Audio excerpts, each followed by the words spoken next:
Why are countries like Morocco, Algeria, Tunisia, Egypt, Libya, Jordan, Iraq, Afghanistan, and Yemen struggling with poverty? These countries have two main things in common. They are mostly Muslim and they are poor. Aside from the wealthy Gulf states like Saudi Arabia and the UAE, most Muslim-majority countries lag behind economically. The numbers are stark. The average income in these nations is $5,000 lower than the global average.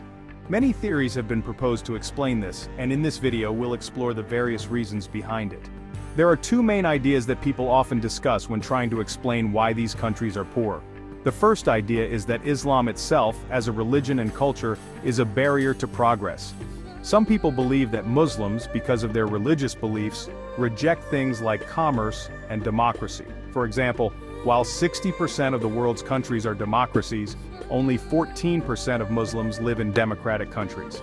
According to this theory, the strict rules and traditions in Islam prevent economic growth. The second idea is that colonialism is the main cause of poverty in these countries. This theory suggests that Western countries exploited Muslim-majority nations during colonial times and continue to do so today, leaving them economically weak. Colonialism disrupted traditional economies, took away resources, and imposed foreign rules. However, while these ideas might explain some aspects of the situation, they don't fully account for why the Islamic world started to decline economically, even before European colonialism. To understand why these countries are poor today, we need to look back at history. There was a time when the Muslim world was one of the richest and most powerful regions on Earth. Around the year 1000, during the Middle Ages, the Muslim world accounted for 10% of the world's economy. It was a superpower, while Europe was stuck in the Dark Ages. Cities like Baghdad and Cordoba were thriving centers of trade, culture, and knowledge, far more advanced than any European city at the time.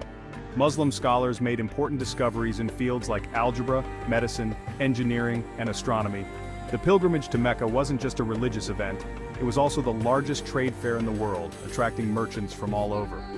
This period, known as the Islamic Golden Age, shows that Islam didn't stop economic success during this time. But by the 1700s, the Muslim world's share of the global economy had dropped to just 2.2%. This decline happened long before European colonialism, so the roots of the problem lie elsewhere. What happened between the 10th and 16th centuries that caused this decline?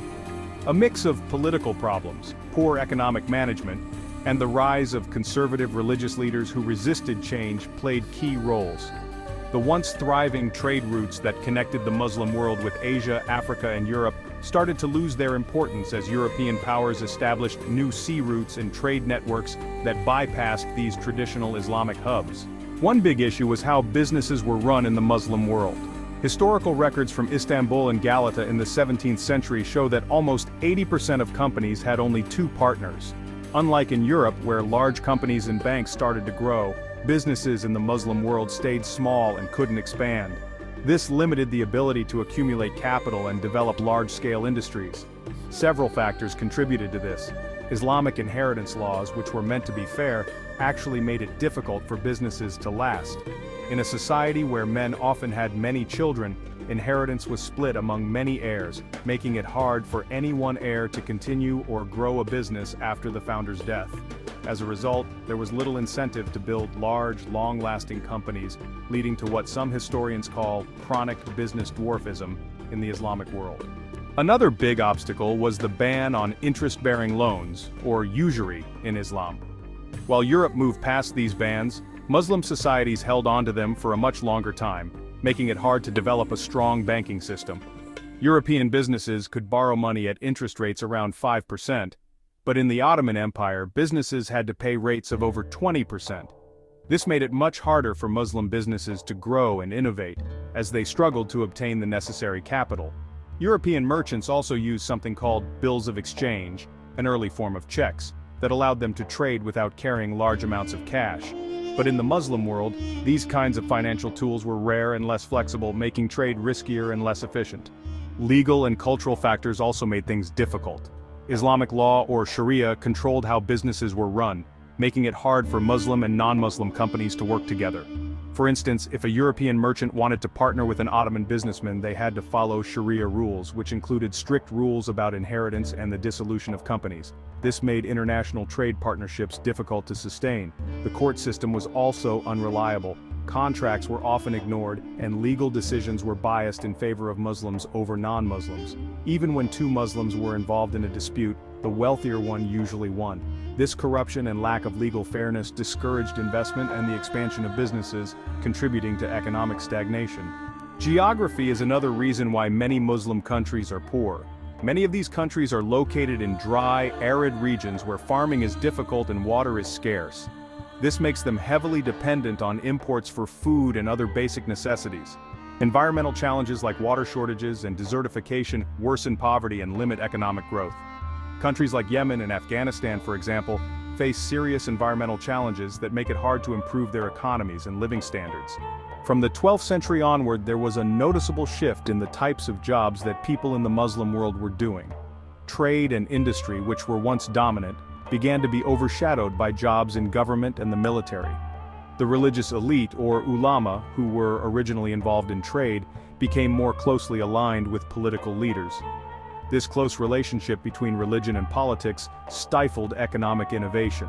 One of the clearest examples of this is the ban on the printing press in the Ottoman Empire, which lasted for over 200 years.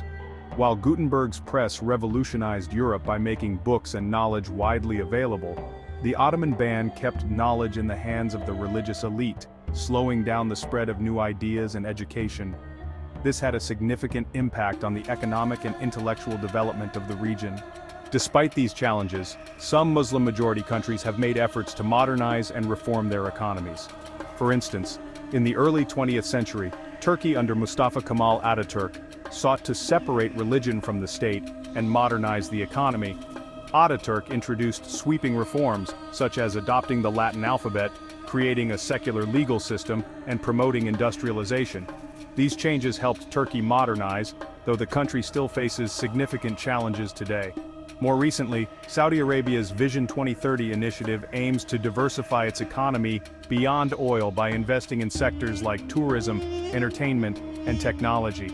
The Saudi government has also made efforts to improve women's rights and education as part of this vision. While these reforms represent important steps forward, deep-rooted cultural and institutional barriers often slow down or limit their impact. It remains to be seen whether these changes will be enough to transform these economies in the long term. The impact of globalization and current economic policies on Muslim-majority countries cannot be overlooked. As these nations engage more with the global economy, they face both opportunities and challenges. Globalization has brought foreign investment, international trade, and access to new technologies, all of which have the potential to boost economic growth. However, globalization also exposes these countries to global economic shifts and crises, which can exacerbate their existing vulnerabilities. Foreign investment and the involvement of international organizations like the IMF and World Bank have influenced the economic policies of many Muslim countries.